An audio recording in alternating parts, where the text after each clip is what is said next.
Do not fear, my children, the river goddess said, her voice flowing like the river itself. I have heard your cries.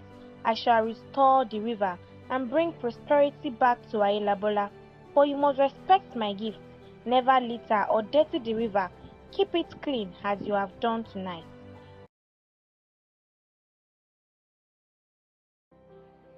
In the heart of West Africa, nestled between green mountains and rolling plains, lay the village of Ayelabola. The people of Ayelabola were farmers, and the river that wound through their village was their lifeline. It watered their crops, provided fish, and kept the village lush and green. But one year, rain failed to come, and the river grew shallow. Crops withered, and the people grew thin as hunger crept into every home. Desperate, the villagers gathered by the riverside one evening, lighting torches and praying for help. They cried to the river, pleading for mercy and food to sustain them. As the villagers prayed, the river began to shimmer, and from its depth emerged a figure with flowing hair like reeds and eyes as deep and wise as the river itself.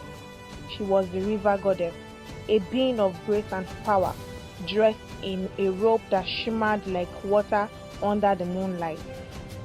The villagers gasped and fell to their knees. Do not fear, my children, the river goddess said, her voice flowing like the river itself. I have heard your cries.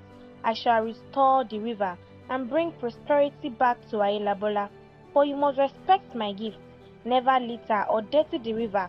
Keep it clean as you have done tonight.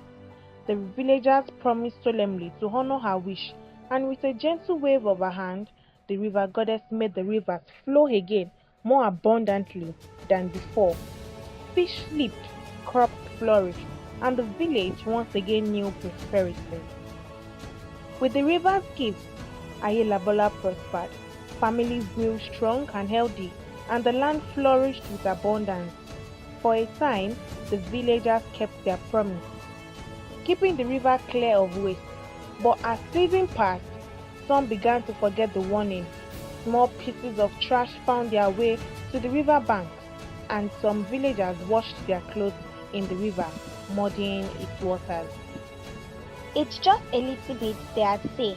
Surely the river goddess won't mind. One morning, the villagers awoke to find the river lower than ever before, its once sparkling waters now dull and lifeless. Day by day, the river receded until only a few muddy puddles remained. The villagers were gripped by fear and sorrow. They knew the river goddess had withdrawn her gifts. The fields dried up, and fish became scarce once more.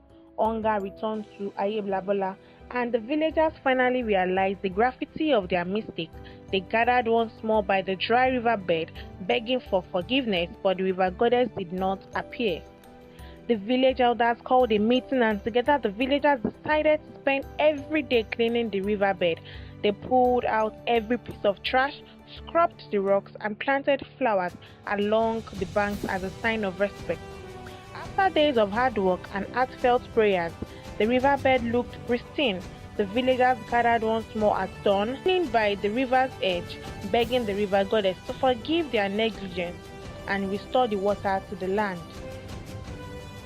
As the first rays of the morning sun struck the riverbed, a familiar shimmer appeared, and the river goddess rose from the earth, her expression both stern and compassionate. My children, she said, you forgot my warning, and for that you suffered.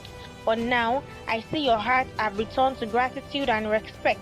I will restore the river, but remember this is your last chance. With a gentle wave of her hand, the river surged to life, clearer and fresher than ever. Fish swam happily, and the villagers wept with joy, thanking the river goddess for her mercy. From that day forward, the people of Ayelabola kept their promise, teaching each generation to care for the river that sustained them. And so, the village thrived, forever grateful for the river's gift.